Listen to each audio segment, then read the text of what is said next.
Welcome back for another OG Show Live. Mr. Randall, how you doing? What's up, everybody? Welcome back to the Reel Down. Welcome back to another episode of Bass Fishing for Me. Hi, boys and girls. Welcome to once again Bass Kayak Advance, brother. This is the final cast. Another segment of Chasing the Tide, your saltwater connection on the Paddlesports. Welcome back, everyone. Another episode of Feather and Fur. Your host, Brian. Welcome back to the Mindset Podcast. I'm your host, Chris. Hey, and welcome back to Off the Water episode. Adventures of Outdoor Performance Podcast. Hey guys, welcome to the Rusty Hook Kayak Fishing Podcast. We're brought to you by Pelican, built tough for all situations. Go to pelican.com. Eastport Marina on the beautiful shores of Dale Hollow Lake. For all your lodging, kayaking, go to eastport.info. Yak Gadget. For all your fine kayak fishing accessory needs, go to yakgadget.com. What's going on? Facebook Live, YouTube, boys and girls of the podcast listening platforms, welcome back to another show. Mr. Randall. Mr. Schiller. How you doing, sir? I'm good, man. How you doing? How you like that new intro? It's pretty neat. Get to see. I was like, oh, yeah, I forgot about them. No, I'm just kidding. Well, no, I just cool. You get to see everybody. I just edited it and put it up. I think it was last night or the night before. I've been working in the lab a lot lately. Yeah. No, it looks good, man.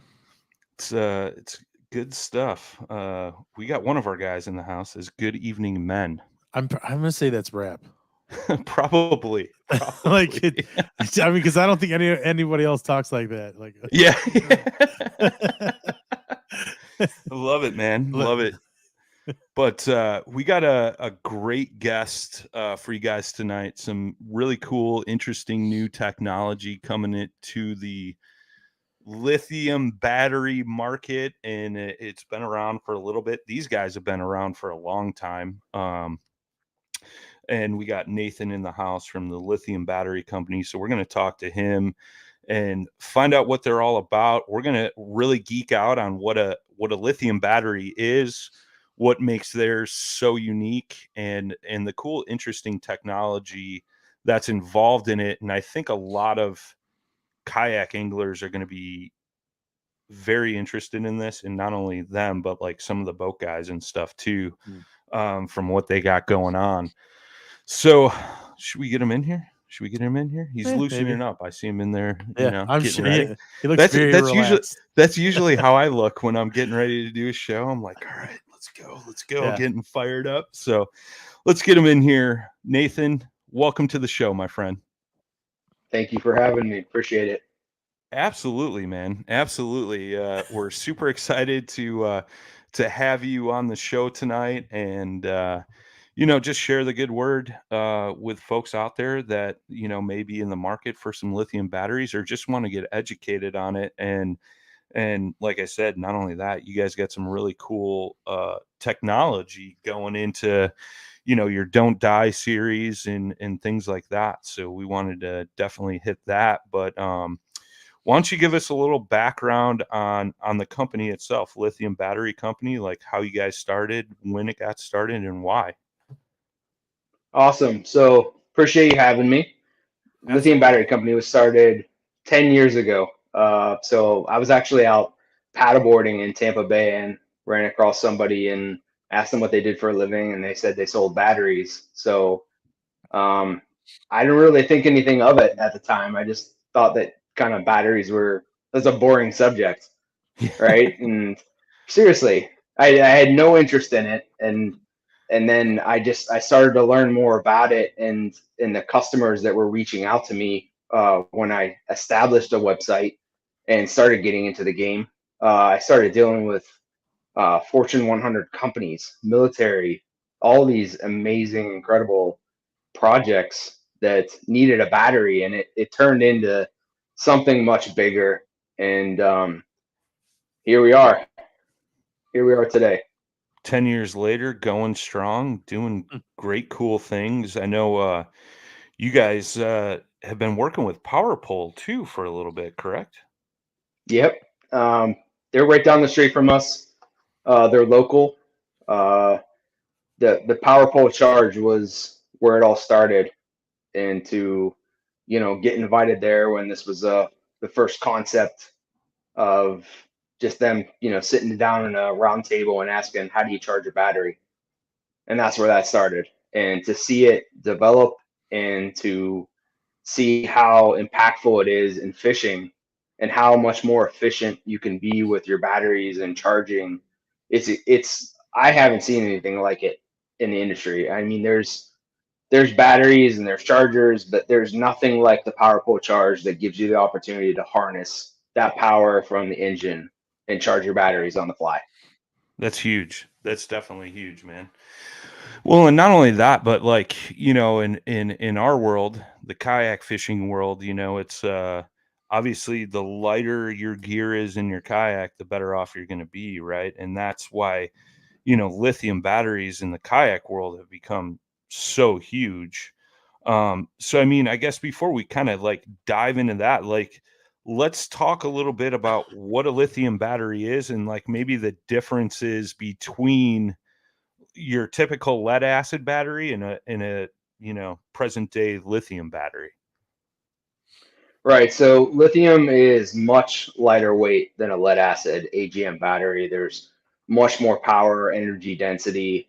Um, is the constant current, constant voltage. So if you're using a lithium battery and you're looking for that constant voltage line, with a lead acid battery, you don't have that. You have that voltage sag, and when that voltage sag occurs, then you got more current that's needed to keep up with that. So there's so many advantages to lithium, and um, where we are today, this stuff that the batteries that are on the market right now, it's much older technology now. Like we've evolved so much where we were 10 years ago.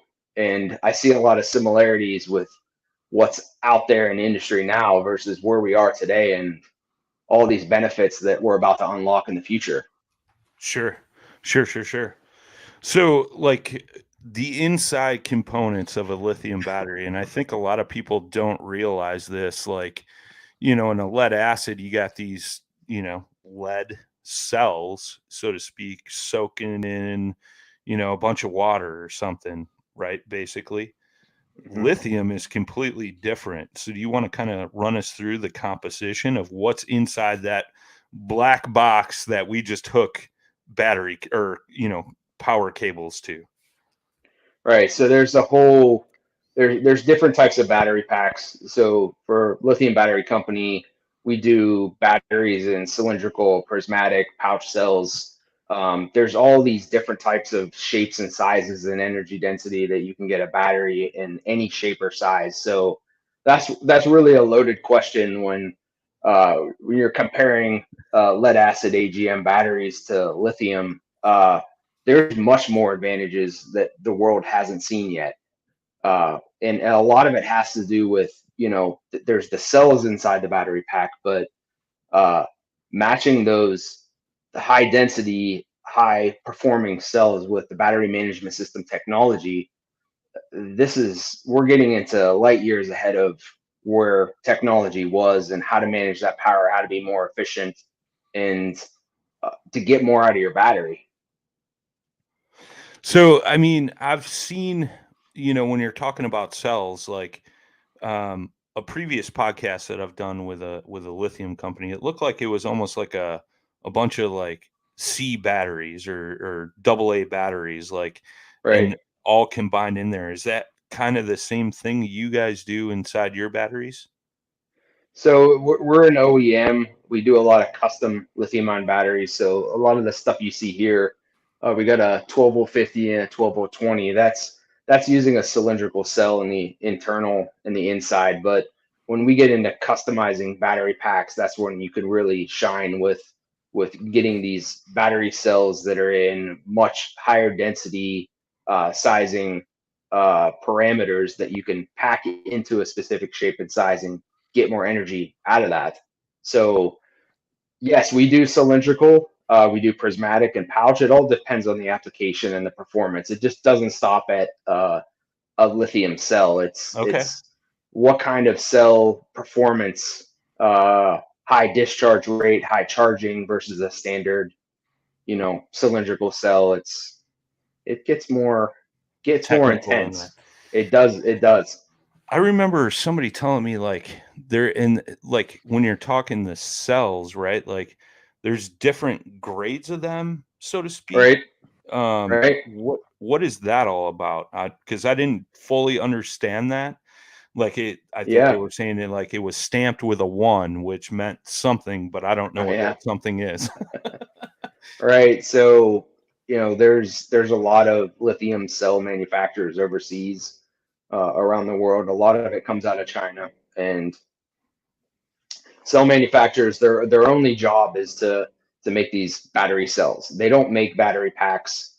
That comes down to the traditional packing factories that put everything together. So these cells, when they get manufactured, they go through a whole process of going through the slurry to roll the lithium, to cut it, to dry it, to take the humidity out, and then it goes through a computerized selection where a machine will actually, it almost looks like an X-ray machine that grades that cell within a half a second and determines if it's A, B, or C, and Okay. spits it off in a process where it just gets put in a different batch. And Okay. a lot of those companies, a lot of these grade B and C cells, they're they go through the production, they get put off to the side in the factory, and then a lot of these packing factories just buy these cells up super cheap and put them in a battery pack, and they got like a number 1 stamped in it. There's no PVC coating, there's no markings on the cells to say what factory it came from, when it was produced, none of that. And we're seeing a lot of that today in battery packs being sold by a lot of brands that are very popular, and Sure. it's crazy. Yeah, and I mean, obviously that all boils down to the quality of the actual cells that are going to make your, 12-volt 100 amp, 24-volt 50 Right, amp, whatever it may be, correct? right. Yeah. Yeah, I mean, this is a simple process of just taking that battery and putting on a discharge machine and actually checking the capacity. And what we're seeing is not only they're grade B or C cells that are lower quality, but they're not designed for the fast discharge and fast charge. So, we got one of the most popular marketed brands of lithium that you put on a discharge capacity testing machine at 100 amp hour at 20 amps discharge, and it's measuring 80 amps usable versus the Oh, wow. 100 that they advertise. And so that higher number, if you're discharging 30, 40, or 50, it's getting worse. But if you discharge at 5 to 10 amps, you can achieve that capacity. So it's just not, there's more to it. So, like, I'm gonna try to like dumb that down a little bit, right? Because, and I'm pretty sure I follow what you're saying, but like, for instance, like these batteries with the not so great cells, and you're running a trolling motor off of it. Basically, it's breaking your battery down faster because the quality of the cells aren't good. Yeah, there's just there's the whole process of the manufacturing, the internal of the cells inside the battery pack, that the battery management system's looking at each individual cell and saying, hey, you have to be within this range of charge and discharge. And so if you had a trolling motor, you're on spot lock, you're in high current, you're in high winds, and you're really on that, and you're pumping a lot of current out of that battery, your cells are going to become so unbalanced that your BMS is going to turn off. And you think Gotcha. that you just have a dead battery or a low battery, and you have all this extra capacity that the higher you discharge, the less you're getting. It's not cool. Interesting. It's not fair. Yeah, because it's my understanding, right? Like these batteries have like a computer chip in it, which is managing all those cells working together, correct? Yeah, I mean, a lot of companies just have a basic PCB board that, Okay. you don't know if there is a problem, why. You just, typical person is just gonna get a voltmeter and just check the voltage at the terminals, and that's how you're gonna diagnose if the batteries are working or not. And Sure. there's more to it on the internals, and the basic PCB boards just don't. It's really there is no conformity. Every company is going to be different. You're going to have companies that have a low voltage disconnect at 10 volts, 9 volts, 8 volts. Um, there is no standard battery management system that actually performs the way that it's advertised. So there's not like a standard in your guys' industry, so to speak, where it's like, all right, this has got to be the quality of the internals and, kind of like I don't know, what would be a good example, Jay? Like or like industry quality standard almost, right? I mean, I would chalk it up as like buying like Energizer Max or Duracell versus your, not mom and pop, but like, smaller off-brand type batteries. You're probably, the ones that always run out sooner and don't Sure. perform as good as the good ones. I mean, I think that's kind of like, I guess in layman's terms, the best way to think of it.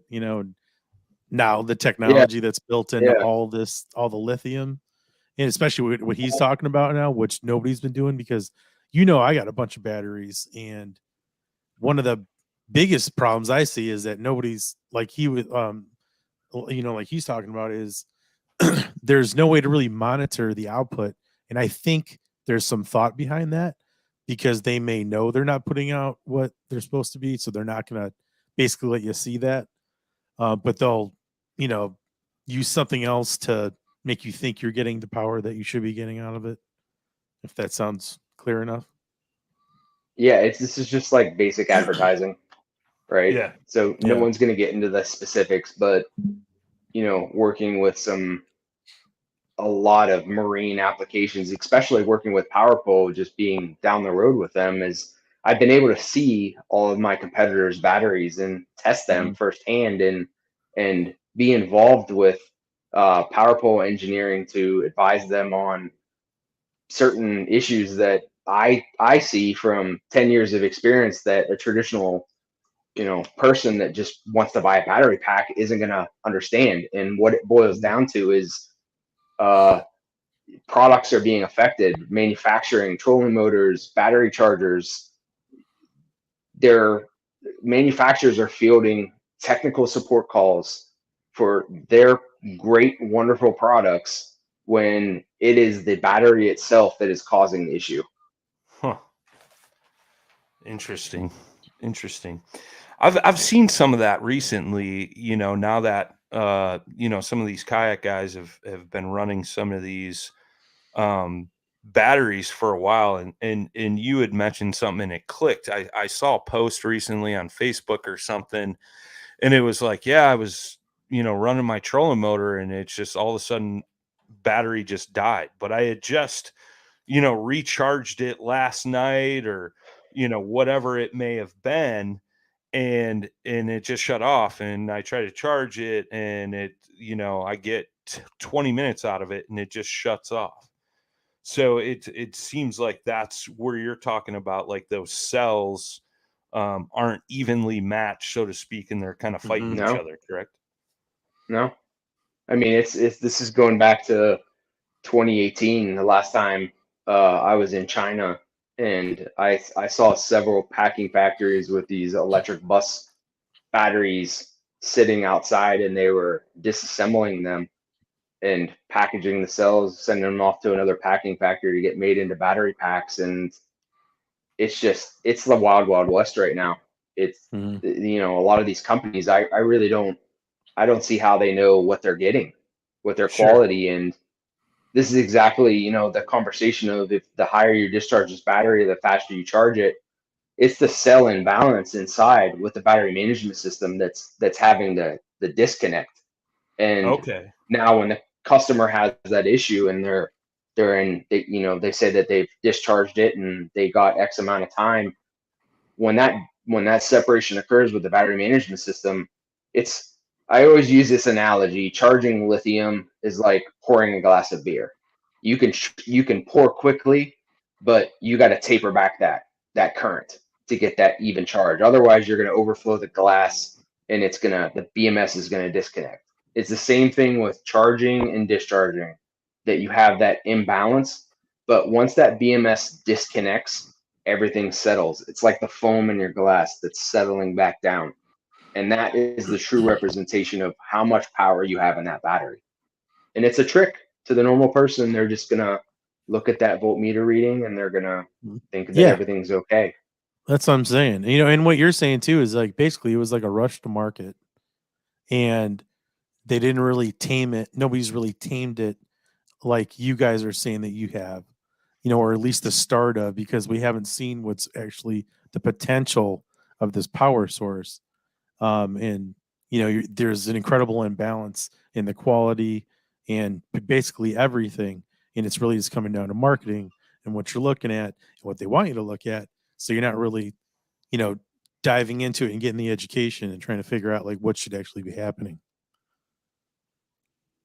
It's just, you know, the whole world has changed since, you know, the pandemic, and I was in China every other month with my cell manufacturers, watching what was going on. And you know, during the pandemic, I was able to have access directly to my factory with the cameras and oversee my production and the testing with our battery management system to be able to remote in and oversee that quality. But I saw all these companies just pop up, and there was no way they could get overseas. There's no way they know what's happening. What happens over in China with cell manufacturing and battery manufacturing is completely opposite of what an American person thinks what happens in a factory. And so going to market and saying like this was to market too soon, there was a whole shift during the pandemic where they were repurposing battery cells and offloading battery cells that were grade B and C to sell that product to just get it off of their hands. That's what happened. Interesting.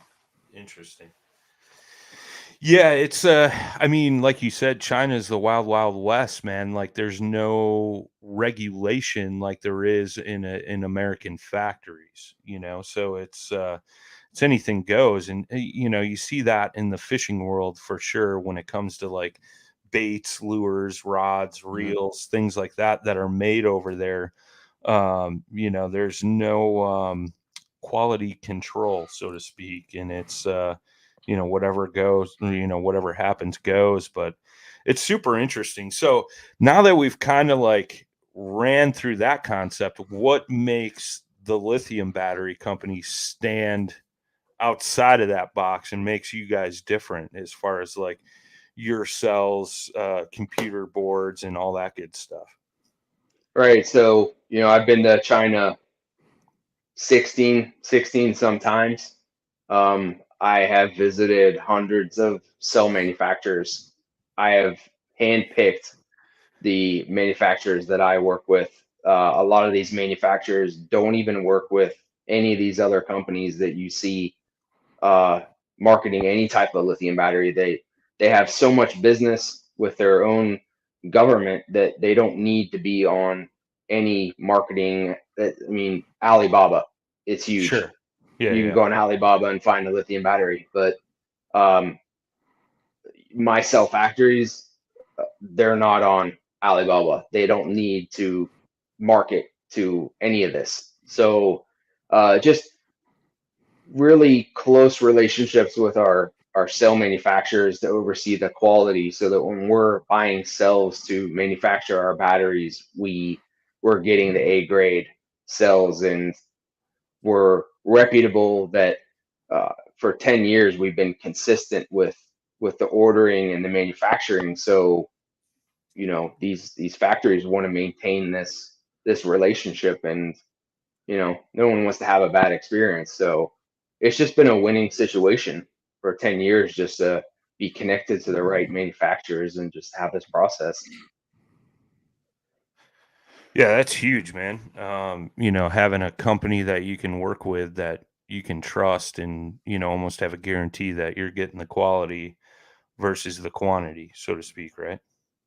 Yeah, there was a lot that went into it. There was a lot of 10 years ago, I didn't know anything about batteries, and until I went over there and actually started to study how the battery cells and how the manufacturing process went down, it really opened my eyes. And uh, we did a lot of, we still do a lot of government contracting and a lot of like just high priority, top performing government projects that need this battery power, and we have to perform and we have to make battery packs that are above average. And so that's been the mentality for 10 years, is to not cut corners and just put a product out there that's going to work, that you don't have to worry about have any warranty issues with. Yeah, that's huge. I saw one of the companies you guys work with is SpaceX. Yeah, That's right. crazy. So you Yeah, got I mean, I batteries was in on orbit. a You got batteries in orbit right now, or no, they're more, we do a lot of sensors on the ground, but okay? that was I was on a flight to Detroit and landed and saw that come through my email, and I might have had a little tear in my eye when I landed and refreshed my email, but that was insane. That was pretty You're like, cool. So I get to meet Elon. yeah, I mean, it's like, how can you say like you're a battery company and you sold batteries to Elon Musk? Yeah, Yeah. Like that's incredible. yeah, that's pretty cool. That's pretty cool. Right, you see I got the Saturn V behind me. Like Yeah. I'm into space. I love that stuff. But that was pretty memorable. I would say that's a pretty like big testament to the quality that you offer, because you Yeah. got a guy who deals with electric cars and everything else, and he knows, and he's not going to buy, or be interested and want to partner with something that just isn't as good as his Yeah. stuff or better. Yeah. I mean, they make their own battery cells for Tesla, and Yeah. this just goes back to the form factor of how do you fit a battery cell? How do you take this technology and pack it into a tight spot? And Hmm. you're limited on the Tesla cells to what size and what shape they can be made into a battery pack. But that was it was great. It was a great moment in my life. Yeah, it's a really unique aspect too. I mean, even I was combing over your site and everything, and the one thing that I think really stands out is the build your own. And Right. to the effect of like fitting into a car or anything else. I mean, what are some of the what are some of like the strangest or like most interesting things that you've built a battery into? I can go on and on. This is a conversation that, Let's go at man, the top, like 3 to 5. You know. it's gonna be hard to like think about, right? So I remember working with Fish and Wildlife for a while. We want to keep it in fishing, right? They use these backpack batteries to go and stun fish, to count fish in like the creeks, the streams. That was pretty cool. We had a company contact us a few weeks ago that was called Cowler, and it's a Mhm. Fitbit for cows that tracks Huh. body temperature, heat, Oh. um, just to let farmers know if a cow is in a field and it's overheating. So Mhm. it gets pretty crazy. Yeah, that is nuts. I mean, that's if a cow's in distress, right? Like Texas, some It's of the those. weirdest. It's Yeah. crazy. Like the phone calls when you pick up, and the people are like, "Hey, we want to, we do surveillance camera batteries, so we got Oh some wow. batteries stuffed in some devices that you don't even know about, that are Hmm. just put in overnight, and maybe have license plate readers and facial recognition, and they're solving murders and just doing some incredible stuff. So it's every day, No, that's every cool, day. man. I mean, Yeah, yeah, I mean, it's crazy like what you can actually do, and depending on like the type of cell. I'm sure it differs depending on what you're doing. Yeah. But yeah, I mean the sizing and like in plus even the choice of case you want to put it in, and Right.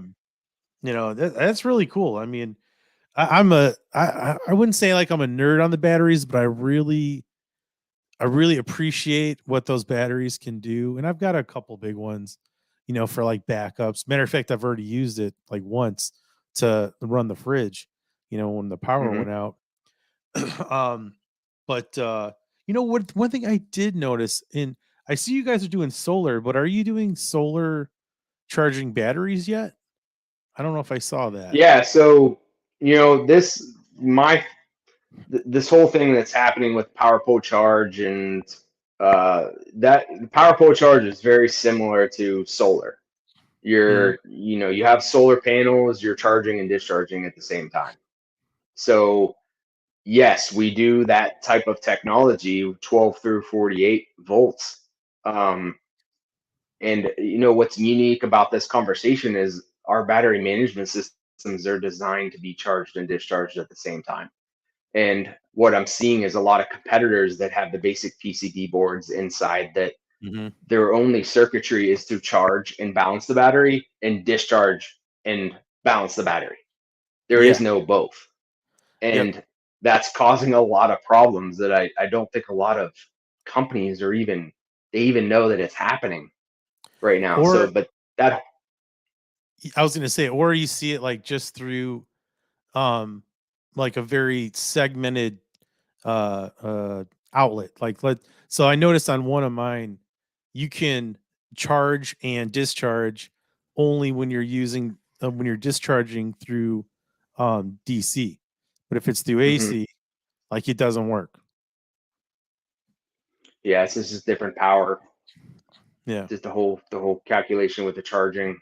Um, Power pole charge, that was an interesting one to take a look at to get the diagnostics and the feedback with the test bed program to actually see, you're hitting spot lock on your trolling motor, and the RPMs and your currents pushing through to the trolling motor, and you got all this power coming in now from your starting battery to balance everything out. And now when you're sitting in your spot lock and the RPMs are reducing, now you have that power starting to push back out and go back to the starting battery to morph that power around. And it's a very interesting thing to see how this power morphs around, very similar to solar.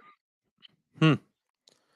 Yeah, it's like I don't know. I mean, obviously, solar is the rage, and obviously too, it's there's probably a lot more, um, technology that needs to be discovered to really make those things like super efficient. Yeah. Along with the batteries, right? I mean, I'm sure that what we need, what the thought and the idea is achievable, but it's going to take time to dig through the rubble and figure out what that perfect combination is. Kind of like what you evaded to like earlier on in the conversation.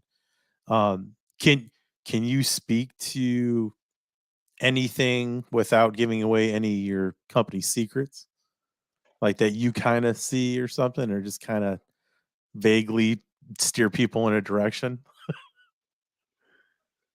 I mean, I could think of like 100 things in my head right now. Yeah. You wanna get into specifics and Hey, man, we're like we're educating people on batteries and everything else, and it's it seems I would say that you have there's a lot more detail in this conversation than I've heard on any type of batteries of lithium, yeah. and I mean probably ever. So I think it's like good for people to know. I mean, because this, because I'm sure people are toying with this idea, because we all know, you know, lithium is a great source of energy, and it's lighter, it's more compact. um it just seems to be obviously the future, of anything at this point. But knowing, not being naive to think that there's not more to this that could be discovered. um because I think there's a correlation with lithium and in houses too, like structures and all that, for storage and stuff I've seen on the tube. But No, I mean, like, yeah, I mean, is there anything you would think of that's like cool that you would think that would go far, that people just aren't thinking of right now? Yeah, I mean, it was funny you brought that up because I got the stackable lithium battery that was introduced at ICAST, and Mhm. this was a 24 or 36 volt trolling motor battery that could be stacked, and I didn't want someone to purchase this battery and just have it confined to just their boat. I wanted them to be able to unlatch it from their boat, take it in their home, and use it as an emergency backup power Oh yeah. supply, in a hurricane or take it tailgating. But also getting into, how do you charge this? Well, what if you could take a connection with jumper cables and just connect it to your car battery and use your engine alternator to charge your 24 or 36 volt battery. So being able to morph that power around and also be able to use it to power your home, not just for your boat, but Yeah. this goes back to the how can you be more efficient with your battery and not have to pay for more battery, but like what can you do to harness that power? Hmm. Yeah, I fully agree. I mean, I thought your stacking system is pretty unique. Um, I'm very interested very interested in stuff like that. Just because I was saying, like, because I mean, I'm up in northeastern Tennessee, outside Knoxville, and where we're at, it's I don't know, the grid down here goes down quite a bit, and it's always nice to have like a nice, good backup. And Right. sometimes you need something for the whole house too, right? If you want to still like run everything at the same time. But Right. I mean, how many of those can you stack together? And so it all depends on the environment. In a boat, you're probably not going to do more than two in a fishing boat or in a skiff. If you're in an offshore boat, depending on maybe five, but on your garage floor, you could at least go up to 10 Mhm. stacked. So Wow. we did a battery tray with this that you could mount these batteries vertically in a boat compartment, in a battery compartment anywhere Yeah. really. So original idea, I was looking at the V hull of your boat, and I was looking at some boat manufacturers and saying, well, what if we could possibly get these batteries like mounted in the front of the boat on the V hull, like at angles, like anywhere we can conserve, put some power and some sizing. Mhm. Um, let's go for it. And the results, the boat manufacturers of just being open to getting out of this traditional Group 31, this what everyone else is selling has been very eye opening to get more Mhm. power in a smaller space.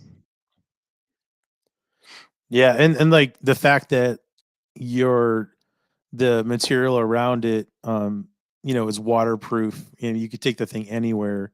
Of course, being in the marine environment, you already have to expect something is going to get wet, you know.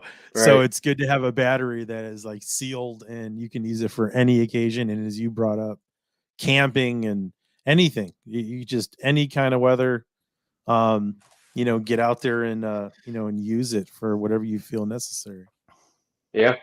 I wanted you to be able to beat this thing up with a sledgehammer or drop it. And then, going back to our technology and our battery management system, just to be able to see pull history reports. If somebody hooked this up wrong and it had a short circuit, we could tell you the last time you charged your battery, the last time you had a low voltage. Like we get customers that that call us and say, "Hey, battery's dead," and we're uncovering that there's bad extension cords or maybe your battery Mhm. charger's broke, and being able to give that customer a better user experience and to giving them insight into something completely different that's causing the situation. So it's really incredible where it's headed. Yeah. Oh, go ahead, And Bry. is that all through that? I'm sorry, I missed part of the conversation. If you're talking to Elon, I might need a hookup on Starlink because this internet, I'm like super I think frustrated you with. just better do it, dude. Just pull the trigger. Dude, Just do uh, it. had the guy out last week. things were running flawlessly. Yeah. Yesterday it started to act up. So anyways, besides the point. So I missed part of this conversation, but is this when you're talking about going in and seeing what customer batteries are doing, is that through that Bluetooth connectivity that you guys have? Right. Yeah, and we Okay. have this uploading into our cloud server. So, if you have one of my batteries, you want to be a part of this. We're streaming your usage to a cloud into a database where, you're gonna have like 5,000 customers and see 5 of them that are underperforming on their battery performance, and to be able to call them and say, hey, what's going on? What are you doing different, or why are you in this position? And we want to give you a heads up on, your battery has way more to offer. And so when we're able to speak to a customer and figure out why we're in that place to begin with, we're now training our artificial intelligence to point this out for other customers to help diagnose issues that are out there to protect the manufacturers. It's super cool and unique, the fact that you guys can do that and just kind of see what's going on the fly. Right. I mean, a lot of it had to do with the relationship with PowerPole, with the charge. When I started to really dive into a lot of the other battery companies out there, it just was, it's crazy. It's the wild, wild west right now with batteries, and anybody can buy a ABS plastic case with a battery pack inside and just put it for sale online. But for us, it's more detailed than that, of putting a quality battery pack out there that we don't have a technical support call for. Like, I don't want my phones to be ringing off the hook with people that are having issues. So it was putting better quality cells, better battery management system technology into your batteries, and then it evolved into this whole cloud servers with data and predictive analysis, and it's just we're light years ahead of where the industry is at right now. Yeah, that's huge, man. That's super huge. And I don't know if you guys talked about this, but you guys have like an app or something where you could like log on and see how much power you have left in your battery and stuff on the go, right? Yeah. I mean, that's just like that. That's the simple part of the app, is just understanding how much percentage you have left. There's so much more technical stuff that is in this program to provide insight into, like I said, a bad extension cord that is causing your charger to break, or we've even been able to detect fishing line and trolling motors in the propellers with this. What? So that's crazy. Yeah. So it's like, being able to provide someone with how much capacity they have left is, to me, it's not as interesting as being able to tell someone that you have fishing line caught in your trolling motor, and you need to go check the propeller and untangle that. Or like, we've even gotten into like bad PCB boards into trolling motors, and like being able to detect a failure months out to long term with the company is to develop a program to provide better customer service for our customers. What if I can contact Minn Kota and let them know I have this specific customer that is 6 months out from a PCB board failure. So why don't you ship this PCB board to this warranty center and get this fixed to avoid the whole downtime of the customer having that bad experience. Yeah. Like, that's what it's huge. About. Nothing makes a fisherman more mad than equipment breaking and having to wait for parts to show up. Right. Yeah. Like, let's avoid that. That's crippling. That's our mission. Right? Yeah. That's our mission, is to redefine the whole customer service into manufacturing downstream. That is super huge. Like in the kayak world, right? Like a lot of people will talk about, all right, I'm running this motor with this amp hour battery. Like Mhm. theoretically, I should be able to do 15 miles, right? Nobody ever Mhm. knows like how much juice they have. And it all obviously depends on, what is your throttle or setting for your motor at Right. um, Yeah, how much to Currents, wind yeah, speeds, everything. how much weight's in your boat, what's is Mhm. there current in the water, yeah, it's yeah. like Right. what's the quality of the water, right? I mean, Right. And you're seeing these guys like put in some kind of some like lithium battery monitoring systems, and obviously that's not super easy for the average Joe to wire up in a plastic boat, right? And sometimes it doesn't even make sense. And that was the one thing like I thought was huge for the kayak fisherman who's got running a 24 volt 50 amp battery or a 12 volt 100 amp battery to be able to be pull their phone out of their life jacket and go, I still got half a battery left. I can go, mhm. this much more time or whatever it may be. I mean, it's it that's something that we're lacking in the kayak fishing world, and really brought attention to you guys from my point of view. Like the fact that you could do that on the fly at any point in time during your day on the water, that's huge. Yeah. Yeah. I mean, our next generation app that I think we're pretty close to achieving is going to be very similar. I don't know if you guys are into drones, like Oh any of yeah. the DJI. Oh So, yeah. if you fly a drone out and you got headwinds, there's a whole calculation to your battery life of your return to home point, Mhm. right? Of when to turn around so you don't have a headwind coming back and then you run out of battery life before you land and you got a ditch Sure. in the water or wherever. Same kind of concept with the battery management system, and the app is overlaying like weather APIs with wind speeds and getting into the tides and understanding the currents and you know doing a little bit of research with the app of determining what kind of trolling motor you're using, what the size of your boat is, and then put all that together to really come up with a very, very accurate calculation of what your day is going to be like Well, let instead me of just ask. looking at a. Yeah, let me. So I'm not familiar with the app, right? Mhm. Is there? So let's just say long day out on the water. Let's say you've been out like for the weekend, right? You never charged your battery. You notice you're getting kind of low.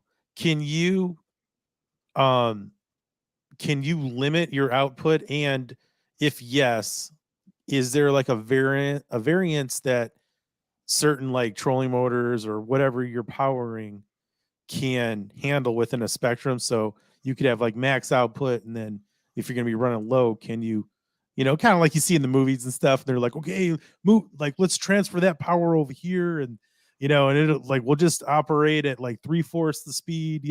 Is there something to that avail that you can do with the app as well? Not with the app, but this is the OEM spectrum of sitting down with an OEM of a specific trolling motor that really unlocks that. Where these you mentioned a few minutes ago about these battery monitoring systems and wiring them in, they're not efficient, they're not accurate. Right. With a lithium, that's super hard to achieve that. So when we're able to directly communicate to a trolling motor manufacturer to relay that state of charge and to relay the critical data of, hey, that's maybe with 10% power left, we're gonna taper back that current, and we're gonna you know get into some limp mode of allowing you to get what you need out of the trolling motor. Yeah. We do see that is coming. I see Okay. that in a few different We had companies. yeah, Pretty cool. Matt Souders in the chat saying Jay trying to make batteries act like Star Wars. I mean, that's a good. Yeah. I mean, that's. I mean, in theory, right? Like, your motor is going to have certain draw at whatever levels of throttle or, propulsion you got. So, I mean, in theory, Jay, like for an XI3, right? Motor Guide XI3, instead of going to full speed at 5, what you're trying to say is, limit yourself to run at 3, which is going to be less draw out of that battery throughout the day. If you were, trying to make it throughout the day, that's where it kind of falls on you, I think. I mean, but it sounds like that's a possibility. But in a situation, well, yeah. I mean, exactly. Because I'm thinking of the situation like, okay, you're running out of battery, and now you're in a hectic situation, and you can't run at that low RPM. You got to get out of there. Like, is there a way to manipulate the power to, where you can still go full bore, but you can limit certain things? And I don't know what those equations are down the line. But to be able to still get what you need for the shorter burst. I know. Yeah. I mean, in theory, it's right? Futuristic. You're gonna go full bore, and then you're gonna paddle the rest of the way back. Yeah, to the ramp. I know. That's how you limit that. Yeah. Yeah, a lot of that comes down to the specific OEMs that can program that into their trolling motors and their controllers, and it's all magic. When it comes together, it's really incredible working with OEMs. It's one of my favorite things because you just, you get a product and then you just profile everything about that product, and you get in the good and the bad, and you figure out, how someone's going to mess it up or try to destroy it and be in a bad situation. And then you train a system to avoid it and to work around it. Yeah. So, pretty awesome. That's super. It is super awesome, man, and it's cool that you guys have narrowed it down. Like you said, you could pretty much diagnose when somebody's got a bunch of fishing line wrapped up in their trolling motor, just going off of what their battery statistics are. That's pretty crazy. But I like the theory and the thought of where you're going. Like, hey, like, we see this guy's trolling motor computer board melting down, and like being able to work side by side with those manufacturers and help folks stay on the water versus waiting for things to break. It's basically like a preventive maintenance at that point, right? Which is huge. And that's looking at the technology of where it was 10 years ago is very similar to what a lot of companies are selling today. Sure. And now we're past that. It's so much more valuable and to the consumer and the manufacturer at this point. It's really just taken a turn into something beneficial for the user experience.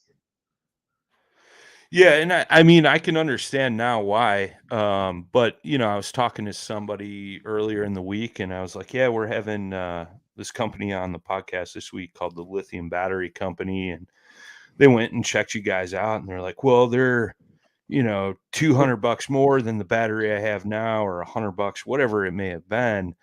And I'm like, yeah, but did you look at the technology that's going into what they have? Like, I'd pay $500 more, to be able to, while I'm on the water, look at my phone and go, oh, I better get back to the ramp because, I'm almost out of juice or, whatever it may be. But now that you guys are taking that a step further, like you're talking about, the preventive maintenance aspect of that, like, that's huge, man. Right. How about an algorithm that knows that you fish every Saturday morning for the past month? Every Saturday you go out and Friday night comes and your batteries aren't fully charged, and you get a push notification on your phone saying, if you want to go fishing tomorrow and you want 100% of your batteries, like, you better get this on charge, right? So like, you're not disappointed when you put your kayak in the water the next morning. That's where we're at. That's the technology of that preventative piece of the user experience. That's when I'm going, what bush are you hiding in, bro? Like, why are you spying on me? I know. It's so simple. Like, we're not after, like, we're not tracking your location or doing any, like, I don't know. It's not like this Google and Facebook algorithm. This is basic, like, how much current are you using? What's your voltage? detecting spikes. It's very simple math, but like it's so much more beneficial when you look at the whole picture to like give this knowledge to another customer. They can benefit from this, Yeah, so that's it's super nice because the other day I went out on the water in the big boat and I like go to hook everything up and I'm like, I didn't unplug the battery charger, you know? I'm like, my freaking old man didn't plug the boat in. Like, what the heck? So right. so being able to get a notification so I could text my old man and tell him that he's an idiot and forgot to plug the boat in, I'm sold. I'm in 100%. Yeah, I mean, we're definitely doing everything we can at this point so that like that Saturday or Sunday morning, you're not calling my phone wondering why your battery's dead. Sure. It's maybe something that you did to Yeah. get yourself in this position to Yeah, begin with. right, Yeah. right. They'll put it through the app. It'll be like this new mascot called Lithy. It's like, hey, friend, like we usually go fishing on Saturday. You better charge that battery. I like it. I like it. That's great, man. It's so huge. So huge. And especially too, like, for tournament fishermen, I mean, kayak tournaments are huge in our world. And it's like, a guy will spend all day on the water, get back to check in, and either he's fishing that same event the next day or a different event the following weekend, and may forget to charge his battery because all the chaos going on of getting the tournament check-in and things like that. Like, just having that friendly reminder, hey man, you might want to charge your battery, or your battery Right. levels at this. That's super cool and unique. Yeah. I mean, like a lot of the thought of everything evolved around like the power pole charge, of like the tournament guys that get to the hotels and they're fighting over extension cords and how to get the power out of your engine to not have to tap in that extension cord. So it's the same thing with kayaks. I'd like to see a kayak battery that you could load up your trailer or put your kayak in the top of your vehicle and then pull your battery out and plug it in to a wiring harness in your trunk and use your engine alternator to charge your battery on the way home or on the way to the boat ramp.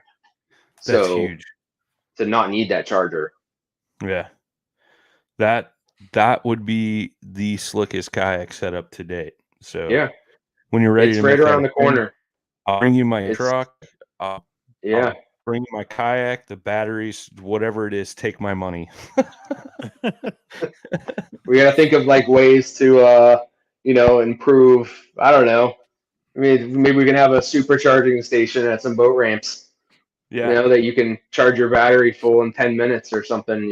Like that's That you know I mean, you're seeing that with Tesla, it's cool. It's right, definitely so unique and new, and it's innovative. I mean, if I could describe it in one word, it's innovative for sure. right. Yeah, but you need those performance cells to achieve that. That's the supercharging to capture that power in such a short amount of time. Your battery cells have to be perfectly matched and performing. Otherwise, you're just gonna cause a lot of problems internally that you're not gonna know about. Sure. And that's what we've seen is just these basic PCB boards and a lot of these batteries. They don't tell you anything, and then it's more confusing for manufacturers for trolling motors and battery chargers to diagnose issues that based off of It a has voltage nothing to do with their reading motors. has Yeah. nothing to do with it. It's Yeah. frustrating. It's you know the It's whole industry needs a shake up. Yeah, it's interesting, man. There should be some kind of regulation or industry standard, on making that right to solve these issues for all these other companies that are wasting countless time and money and energy diagnosing their battery problems instead of their product problems. Right. Yeah, I mean, I definitely. think consumers are going to see that with our products to be able to harness that power and to see it and to be able to use that data to improve their performance rather than just be buying a basic battery pack. There's so much more value to it. For sure, man. We kept you for an hour so far, man, and Has it? Yeah, I don't want to keep you much longer. I know you got a busy life and all that good stuff. So if somebody wants to, check out your guys' batteries and technology and stuff, where would they go to do that? Sure. Yeah, we got a website, lithiumbatterycompany.com. We got our Instagram, Facebook, YouTube channel. We're going to be making a lot of YouTube content moving forward. Very excited about what's about to come with that. And I heavily encourage OEMs to contact us to reshape this industry, to just hone in on these products, to make them better and to improve the user experience. Heck yeah, man. Look forward to it. And man, thank you so much for your wealth of knowledge. Super cool to get an in-depth view at, lithium batteries, how they operate, and how you guys stand out and are different, and the cool new different technologies and stuff you guys are using. Appreciate the time. Appreciate the opportunity to come on your podcast and talk with you guys about this. Anytime, man. If you guys got something new coming up, please let us know. We'd love to have you back. And well, let's talk again. All right. Let's do this again. Let's make it a regular thing. I like it. Let's do it. Jay, final thoughts? Thanks for coming on that show. Learned a lot today. Jay's like, thank you for spending all my money. Yeah, I know. I'm looking at them. I'm like, man, this is really cool. I can't get the stackable stuff is really drawing my eye. Yeah. I'm gonna have to set up like some kind of a funding system to you guys. I'm not sure what that's yet, but I did see, for anybody too, a lot of the times when you go on a lot of these sites, there's, your only buying option usually is just by credit card. You can use a firm to break up your payments. Oh yeah. On this site. So now the unaffordable, that you would think of in that way, it's very affordable. You can break it up and get what you need, and just it won't have an impact on your wallet right away. Yeah, and if you want to use maybe cryptocurrency, I'm down for that too. Maybe we'll have that integration. There you go. You guys take Doge? Chase got some Dogecoin stat. I think it's a possibility. Anything. Right? If Elon's doing it, you guys got to do it, right? God, right. Yeah. Oh, that's great. I love it, man. It's super cool. Like I said, I'm blown away by the technology alone. It's just everything that like I've wanted in a lithium battery you guys have, which is super cool. And I look forward to seeing what you guys come out with in the future. And it's been an interesting conversation and an educational one too. So I think, anybody out there listening, watching, like, I hope you guys learn something about lithium batteries, the difference between them all. And, cause I've heard numerous times, why is this lithium battery this price, but this manufacturer's this price? Well, obviously there's a reason for that. And it's not just, one's gouging you over the other one. It's what goes into it. Or maybe they are gouging you, right? Like, I don't know. I wish that people would just do these capacity tests on these brands to see what they're actually getting. There's a lot of people out there, they find a cheap lithium battery and it's not what it says it is. Right. And it's, one thing at ICAST that was pretty incredible was we didn't get the question of, well, how do you stack up against Dakota or any other battery? We never got that question. And it was incredible to park that whole, everyone's looking at the Group 31 and the similar battery cases and what makes you different. Well, we've made a pretty great impression. It was pretty wonderful. That's awesome. Yeah, I mean, there's YouTubers out there that do that stuff. There's people that actually, have the education to be able to talk to it specifically. And I'm sure once you guys get some of that stuff out too, it's going to show up like on a YouTube, and they're going to be comparing it against, it evolves so fast. Yeah. It's just, the common person needs to just catch up with the evolution. That's what it comes down to. Right. Yeah. You know, lithium is such a new thing, you know, relatively speaking, compared to like your average battery. You know, it's people just know it lasts longer and it performs better. That's it. You know, they don't know the rest of the story. So it's cool to see companies like yourself, you know, advancing that technology, but not only that, but willing to spread the word and educate people. Cause I think that's the biggest thing is, you know, educating people on what, you know, lithium is and how to harness that power and how to grow off that power, you know? Right. So, Right. Get what you pay for. Yeah, exactly. 100%, man. Nathan, thank you so much. We appreciate you. Guys, gals, listening, watching. We're here every Thursday night, 7 Central, 8 Eastern, 5 o'clock out on the West Coast. And we'll see you guys next week with another great guest, just like Nathan from the Lithium Battery Company. As always, boys and girls, tight lines, smooth paddle.